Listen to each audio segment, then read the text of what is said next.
राधे राधे। श्री कृष्ण के अनुसार व्यक्ति को खुद से बेहतर कोई नहीं जान सकता, इसलिए स्वयं का आकलन करना बहुत ही ज़रूरी है। गीता में कहा गया है कि जो व्यक्ति अपने गुणों और कमियों को जान लेता है वह अपने व्यक्तित्व का निर्माण करके हर काम में सफलता प्राप्त कर सकता है। हमारा मन हमारे दुखों के कारण होता है।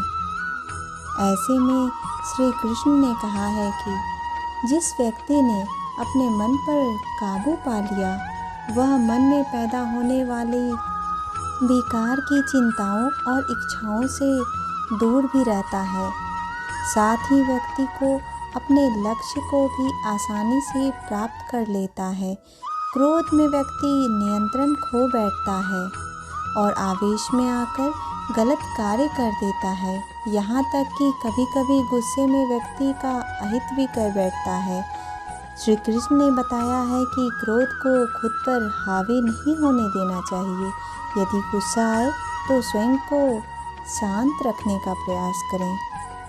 श्री कृष्ण कहते हैं, नेत्र केवल हमें दृष्टि प्रदान करते हैं, परंतु हम कब किस में क्या देखते हैं ये हमारी भावनाओं पर निर्भर करता है।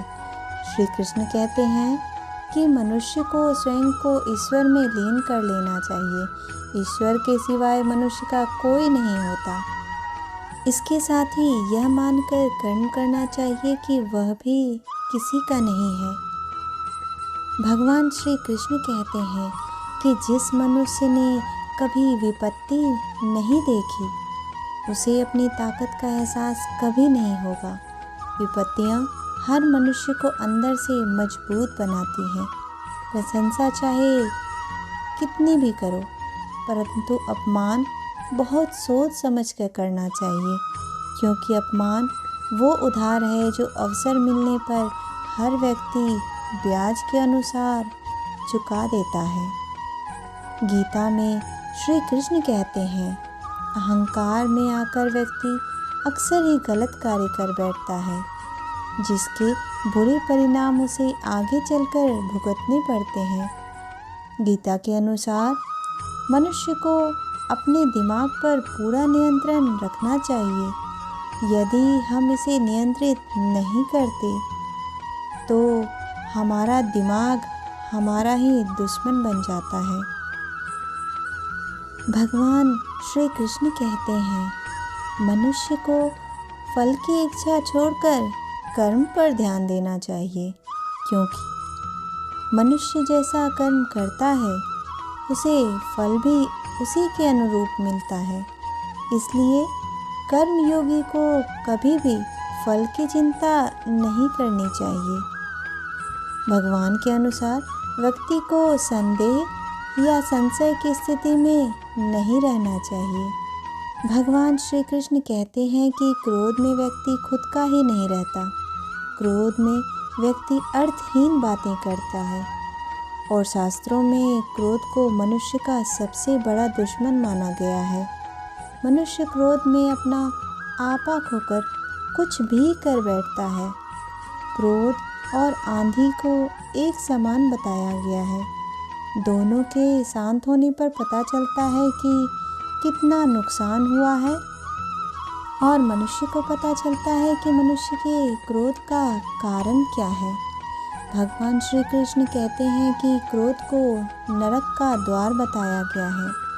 प्रभु ने कहा है कि जो मनुष्य बात बात पर क्रोधित हो उठते हैं वो जीवन में कभी तरक्की नहीं करते हैं, जीवन में हमेशा दुखी रहते हैं। क्रोध करने से मनुष्य कभी भी सही निर्णय नहीं कर पाता है, जिसके फलस्वरूप मनुष्य का जीवन और भी कठिन हो जाता है। भगवान कहते हैं, बेवजह किए गए क्रोध से मनुष्य को कोई भी लाभ नहीं होता, उसको अपने कर्मों का फल भी नहीं मिलता और उसे कष्ट भोगने पड़ते हैं। भगवान श्री कृष्ण कहते हैं कि क्रोध सभी विपत्तियों का मूल कारण है। क्रोध सांसारिक बंधन का कारण है। भगवान श्री कृष्ण कहते हैं कि क्रोध को धर्म का नाश करने वाला बताया गया है, इसलिए मनुष्य को क्रोध का त्याग कर देना चाहिए। क्रोध से भ्रम पैदा होता है और भ्रम से बुद्धि खराब हो जाती है। जब बुद्धि व्यग्र होती है तो तर्क नष्ट हो जाता है। जब तर्क नष्ट होता है तो व्यक्ति का पतन शुरू हो जाता है। मनुष्य को निरंतर कर्म करते रहना चाहिए तथा फल की इच्छा नहीं करनी चाहिए और किसी भी कार्य को करने से पहले उसके परिणाम को जान लेना चाहिए। मनुष्य को संशय के साथ काम करना चाहिए, नित्य नियम से भगवान की भक्ति करनी चाहिए और हमेशा धर्म के मार्ग पर ही चलना चाहिए। हर व्यक्ति को आत्ममंथन करना चाहिए। आत्मज्ञान ही अहंकार को नष्ट कर देता है। अहंकार अज्ञानता को बढ़ावा देता है। उत्कर्ष की ओर जाने के लिए आत्ममंथन के साथ एक सही और सकारात्मक सोच का निर्णय करना ही जरूरी होता है।